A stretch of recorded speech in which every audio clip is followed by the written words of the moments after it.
Here we are discussing about the implementation of RPC. We are saying that this is a client process. Client process means a process which needs resource. It will request for resources from the server process. So now what you have to do on this client process, on the server's process, definitely you will have this let me name them. You will call it server stub processes. Okay, they are server stub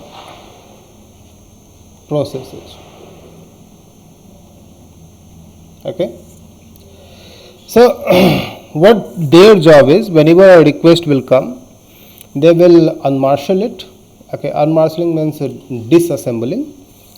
So you will, from after disassembling, after unmarshalling, you will get the information of which procedure you want to execute and what are these things that you have to do, what are the arguments. So accordingly you will access your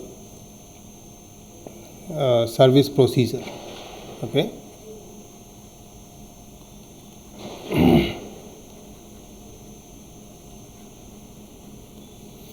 Whatever the result comes, you will make this thing report, I should say reply, and one of here there will be a service procedure. It will be called as dispatcher. Okay, so it will form the reply and then your reply is sent. Okay. So one of the module, let me name it as communication module.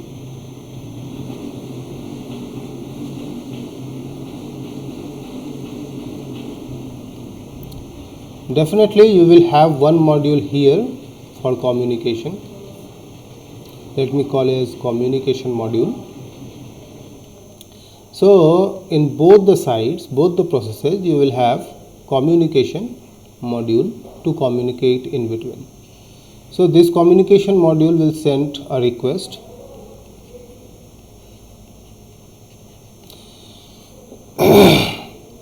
This request will be generated by the same. Here it was server stub process. Here it is client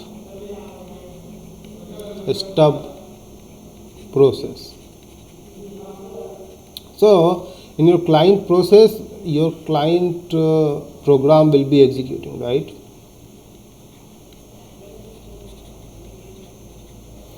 While execution, it will need to invoke some procedures which is on a remote server. So it will use this client stub process. What it will do, it will marshal its request. Marshalling, what it will marshal? Marshal means assemble. What it will do, it will keep the name of the procedure along with the arguments needed and whatever format required, it assembles in one message. And then it comes to communication module. Then communication module sends the request to the server process. Here the communication module receives it, and accordingly the server stub process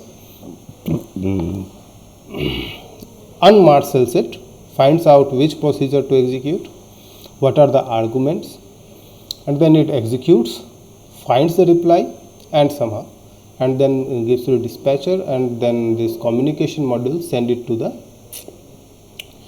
communication module of the client process. Accordingly, here on this client stub you get the results, and then this client stub process will have to unmarshal the reply and find out the output whatever you wanted, and accordingly the client program gets the output. In a way, you can understand that this client stub process acts as the local procedure execution formula for this client process. So client process is definitely, client program is definitely requesting for this particular program execution or methods or procedures to execute. It is executing in the same way as it was executing for a local procedure. So this client stub takes care of it. It acts as a procedure execution formula on the client side. Okay. So this is the whole procedure of your remote procedure call. And this, if you have any question, please go ahead.